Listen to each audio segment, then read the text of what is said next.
Do we need to rewrite our urban planning textbooks to talk about Queensland as the pinnacle of colonial urban planning? Now, this is a map of Adelaide. So Adelaide was planned by Colonel Light. This is something people from South Australia love talking about.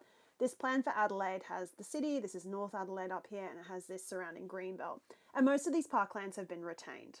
Now, Adelaide is seen as the best example of the grand model of urban planning, of urban layouts by John Locke and other social reformers in the 17th century when they were deciding how to lay out towns in their colonies, particularly in the United States. Now, most planning history will say that colonial planning, this idea of this layout, died with Adelaide. But that's not true, and I have a new paper.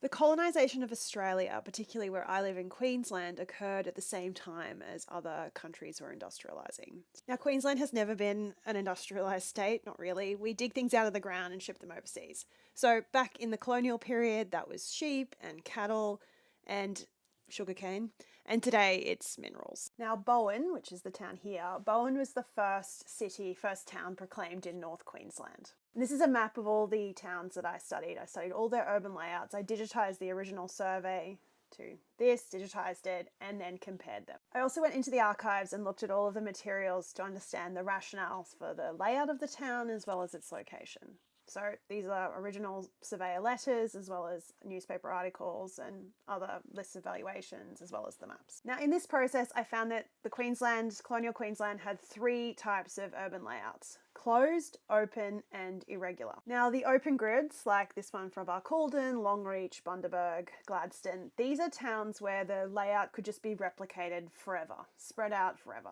noting that this did not take into consideration topography. Irregular grids were almost always contained to mining settlements. So this is Mount Morgan. You can see the irregular parcels, so it follows the creek as well as areas where there would have been mining leases and mining claims. Ravenswood, which is a mining town now abandoned, Emerald, Charters Towers, Croydon. So these are areas that were very boom-bust economies. They used to be a lot bigger, but as the minerals were extracted, the gold and lead, whatever, when it was taken out of the ground, these towns then often contracted. Now, the thing that I found most interesting were these closed grids. So closed grids are the grid layouts that are not designed for expansion. So these ones actually have a limit to how they can spread. So they've got a town, they've got the smaller lots for the town, and then around the outside is like a pastoral greenbelt. Or they're on peninsulas, so places like got Cooktown over there, Cairns, Townsville. They're on these peninsulas by the water. So the water is one boundary, and then these greenbelts form, greenbelt of pastoral uses, larger lots, form another boundary. When I was looking at the original maps, I thought, this looks kind of familiar. And then I thought, why would you plan a town like this? Now, it's in these green belts, you can see here, where things like the Queensland Native Mounted Police camps were located.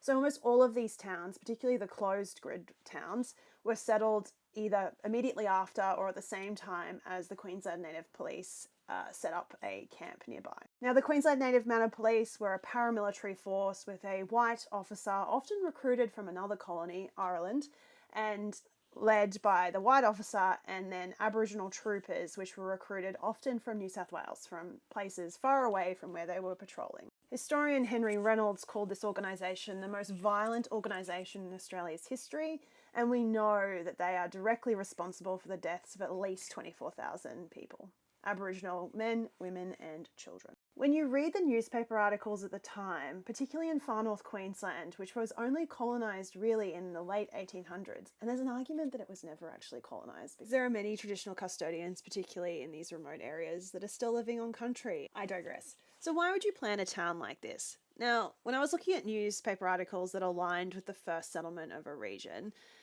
they portrayed Aboriginal people as a threat to settler expansion. So there was one article I'm reading here. It's the Moreton Bay Courier in October 1848, and it discusses the depredations of the natives in the Burnett district, and that during the settlement of Rockhampton in 1864, a small party of native police, that's the Queensland Mounted Native Police, accompanied by their families, provided the bodyguard against hostile blacks who had recently been active. Note that this racist terminology does appear in the primary source, so that's the only reason I'm reproducing it. So surveyors and settlers alike petitioned the colonial government in the 1850s up until the 1890s to have detachments of the Queensland Native Mounted Police or colonial military forces to protect settlers and deter Aboriginal peoples who, and I quote, cannot but feel their comparable strength. I tried to argue in the paper that these settlements were defensive. So it was a way of having the military, the native police or other military forces on the periphery of the town, and then you have these cleared pastoral areas around the settlement to provide that barrier, which is why the colonial planning in places like Adelaide, why they actually planned cities like that. Now, I had one reviewer, because I couldn't find anything that specifically said, we are setting the town up because of this reason. I couldn't have that conclusion in my paper. So it stays as closed grids. But I think there's an argument, and I think the evidence is there.